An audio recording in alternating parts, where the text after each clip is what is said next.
Hi there, I'm so glad you're here. Thanks for joining me today. My name is Melissa Lemon, and this month I'm talking about authenticity. And today I'm going to get a little mathy on you, and I apologize in advance for that. I actually love math, and today's video is about duality in authenticity. And sometimes wanting things that are conflicting, or sometimes feeling like we are like maybe conflicting traits or things like that, or not just being 100% sure of what we want or who we are. And I want to share something that's been a little helpful for me. So I do muscle testing, and it involves muscle testing. And you don't have to do muscle testing because I think the answers can come to us without muscle testing. But sometimes muscle testing helps me if my mind is feeling a little clouded. Or maybe if I'm not fully in tune with my body, because the answers, well, they can come through our bodies. We can get a yes or a no through the way that our bodies feel and our bodies communicate with us. But for me, a lot of the times, the answers will just pop into my head, and that works great for me. But if my mind's clouded, that doesn't work great for me anymore. And so muscle testing has been a really great tool for me in learning more about myself. So I'm not talking about muscle testing in this video. Maybe I should do a video about that someday, but actually I will, but not today. Okay, so when I do it, maybe I'll come back and put it in the link. So I love statistics. I used to love math. I don't love math as much anymore, but I remember I especially loved statistics. When I went to college and took my first statistics class, I was like, I love this. I don't know why, I just love this. And it was super fun for me. And so it was kind of easy, and I'd get my assignments done really quickly. And because I majored in psychology, I also had to do a statistical methods and research class. And so I learned how to compute some of the statistical things from research studies and things like that, and what the numbers mean and everything like that. So when people come out and say this study and this and this, and I'm like, yeah, right, let me do the math myself. I don't believe everything I hear about studies, because there's a lot of fishy things going on in the world related to science. But percentages are a really powerful way that we can come to know ourselves better. So sometimes when I'm in a space of conflict and I'm like, I want to do this and I want to do this, and they're at the same time, I obviously can't do them both at the same time. I start to ask myself, like, what percentage of me wants to do this? And what percentage of me wants to do this? And that just gives me information. And basically my rule of thumb is I don't do anything I was having any questions about unless I get to that 85%.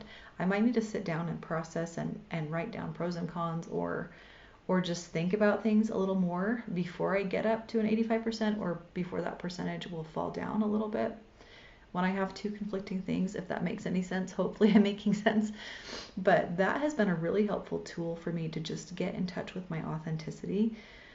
Another thing that's not related to math, but I just thought of this as something else that's really helped me, is learning about my human design. So human design is basically a personality profile, but it takes in, I don't remember, 5 or 7 different disciplines and kind of incorporates them into one, including astrology. Astrology is one of the things that it takes in.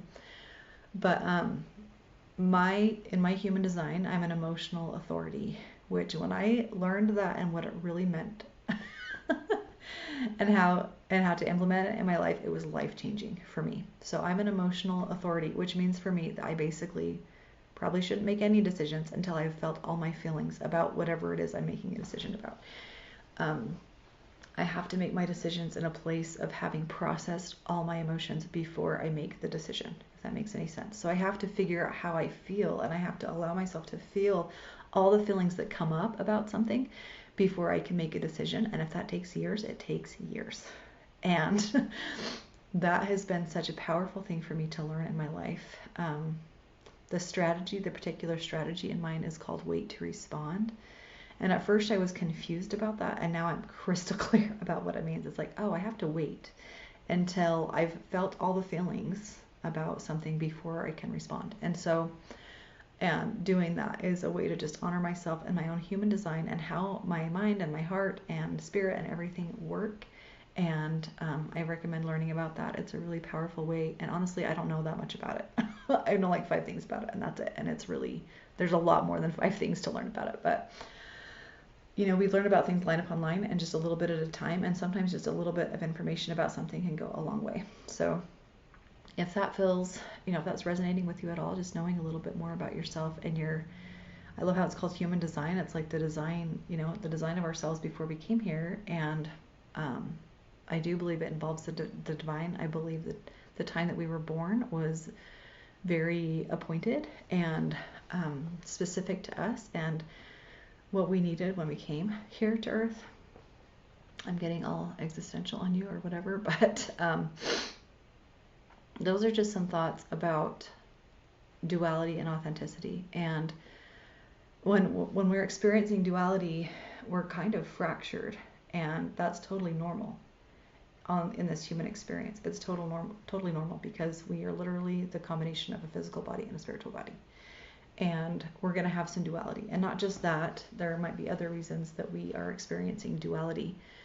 And it's okay to just pause and wait and evaluate, to mark those percentages and work through everything that we're feeling until we can get to a place of wholeness and know who we are, who our true selves are, and know, you know, what we really want for our highest good and for the highest good of those around us. And all of our feelings are okay. All of our thoughts are okay. We don't need to be afraid of the thoughts that we think. We don't need to believe the thoughts that we think. Not everything we think is true, but we certainly don't need to be afraid of the thoughts that we have or the feelings that we have, because they're there for a reason.